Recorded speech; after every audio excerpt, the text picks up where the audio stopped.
not only that, they can get a loan from the bank. That's what I'm thinking. Why would these girls open up their own bar? Very true. The bars here aren't that big. No. So if the bars here aren't that big, it can't be that big of a risk because the people are coming out to see us. Yes, yeah. So if the girls learn to work together, they can have their own bar and make triple the amount of money. I've been saying this for years. Exactly. The vision I've always seen too is like if we have a stage as big and we just have everybody performing.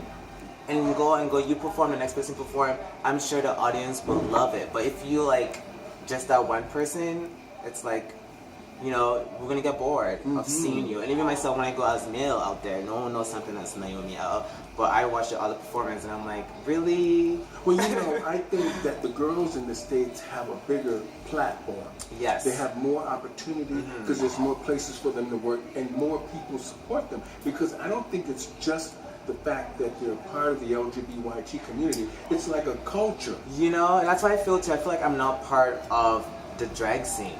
And that's why when I have my shows, I make sure my outfit's on point, I slay it, and I leave a mark for whoever's watching to remember that person was good. And then it becomes jealousy. But I'm like, don't be jealous, other queens, is because you're out here all the time. I'm not doing it all the time like you. I wish I can, but I don't have the opportunity. I've messaged the bars, but the bars don't reach back sometimes. And it's like, who am I supposed to talk to do shows like you girls? And you ask the girls, who's helping you to get shows out there? All for on. And how are we supposed to help each other? Well, you see, this is, for me, it's almost like, why do the shows if it doesn't benefit you? Because by the time you spend all your money on wigs and makeup and costume, at the end of the day, what are you really getting from this if you don't have a true vision as being an entertainer and going into a bigger platform? For me, I mean, I've done everything. And now I'm doing my talk show because I really want to educate people about our business. Amazing, yes. And let them understand the grit, the grind, how we live still in a positive society, but yet we still don't make enough money and we still don't get enough respect, even though we're entertaining and making thousands of people happy and lots of people rich. Hard. And at the end of the day, we're still doing what they did back in Stonewall days, where the queens were the ones standing in the front getting egged, but yet they pushed on. Yeah. Now, you say you model. Yes. Have you ever really modeled?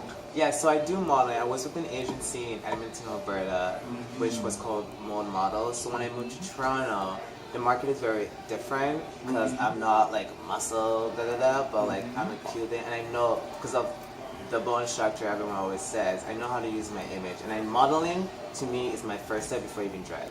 So even doing makeup, I hate it because when I take it off, my pimples is all out there and I have acne, and then 2 days later I'm called for a photo shoot, the acne is there. So understanding like not able to do shows all the time, which is fine because I want to take care of my skin. But if I do show all the time, it would destroy, because then I want to take my career, which is modeling, seriously, and then be signed with a big agency, which is my goal, and then go on and be like, there's Niaomi also. That's my secret. When you think about the business of drag, do you think there's a real market for you? Where do you see yourself in 10 years? Do you think you can really make money in this business in Toronto? Not in Toronto for sure. I would have goals, and with my struggle and my past, that sometimes haunts me, and of what people may know out there but they don't really know, is that like, I'm not a Canadian yet, and I've been here for a while because I got myself into some dumb young being a teenager shit. We all do. We all make mistakes. So that has screwed my life over a little bit. But then I would like to move to Europe, where I feel like that's my look, and I've always seen it. I've always dreamed about it, and then go on and do Niaomi and see where it would take her. I'm only 28 right now, and I would love Niaomi to have. My goal is to build a school in Africa, so therefore I can teach kids what I have learned here when I moved to Canada. gymnastics. You know who I worked with? I worked with Amanda Lepore for a few years in Ottawa. She came to the Pride festivals and stuff, and she used to sit down. We used to sit in the dressing room and drink champagne and talk. And she told me, she said, "Girl, you got a gift to gab. You should have your own talk show." But she told me that she was modeling, and she showed me all these pictures, and I couldn't believe it because you know she's only like 5'4", 5'5", and I was a model. And I thought, if she can do it, you can do it. Yeah. Okay. Yeah, and everything is very possible. And one of my favorite girl and artists in this is just Cardi B, because she started from nowhere. And she's built up, you know? She's trying to do a trademark with that. Or I can't even do it. But, you know, it's not, and that's another artist that I actually look up to in a way that's like, wow, like you've actually talked your talk. If you don't express yourself, no one understands you sometimes. And sometimes it's hard to express yourself because everyone's mindset is so different and everyone's opinion is bullshit. So you have to always think of you, what comes first, and that's what I feel like. So what are some of your most real life achievements, or what do you really want to achieve? Like, what is it that Naomi wants for Naomi? I would like to just, I love performing, I love dancing, and honestly, it's not being cocky in a way, it's like I know my talents, I know what I'm worth, and I would like Naomi to just, I would like to put a big production one day that is a vision I've always thought of in my head, and sometimes I feel like, does it have to take to put on a big show for you guys to see how talented I am, or how, like, you know, how amazing this person is? But I don't know what to do. But Naomi has a lot to go on, and before, when I started doing the drag too, I didn't know anything about makeup. So with Young, gifted, and black. Nothing. So my friend was doing my makeup all the time, and then of course the rumor is, we'd be like, Naomi doesn't know her doing her own makeup. Yeah, she can perform, she's nowhere. Because in this drag, you need to know how to do your makeup, you need to know how to sew, you need to know how to lip sync. So guess what? I learned, and I now can do my own makeup. I'm going to be honest with you, Naomi.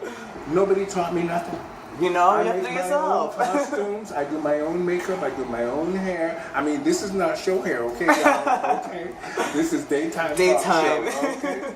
Now, have you thought? Are you transitioning in any form, or you just live as a male? I live as a male. I love living as a male. Okay. The drag part is just the expression. The expression, okay. And just knowing that. Actually, the first time I did drag tour, I respected women so much, because the pain of being this beauty and putting on, looking always good, and putting on the heels, it's a lot of work. Yes, it is. It's a lot of work. Now, family. I love my family. Oh, my family. When I came out, when I did Uplands, actually. So that was 2015. My ex was helping me back. And then when they first saw me as Naomi, they're like, what's going on? Are you transitioning? I'm like, no, it's drag, it's art, it's making me money to survive in Toronto. And my mom flew down like a few years later, last year actually, she came to my first drag show. And the most response I got to was being African mother. Because most Africans would not tolerate that. I hear some of the discriminations and the backlash that happens with that. I'm glad you're here to explain that to us. Now, how did your mother feel about the show? What did she think of the show? What did she think of the surroundings of it? What did she see? Like, did she see, like, she? Okay. My mother is very quiet and shy, like me. A lot of people will not know I'm shy and quiet, to be honest. But like, she liked the part. It's an art performance wise, and she respected it. And now I just feel so much comfortable more that I can post as dressing up as this as my boy page or my Naomi page, because I like to keep those different with business, and that's what she always do.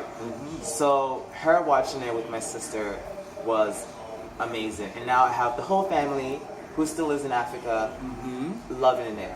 So it's, for me, I don't know what they're thinking, but I hope that they're moving forward in life to understand this is a generation that you know, there's gays, there's lesbian, there's drag queens, there's drag kings, all of that. So it's like being an African mom, I feel like she has come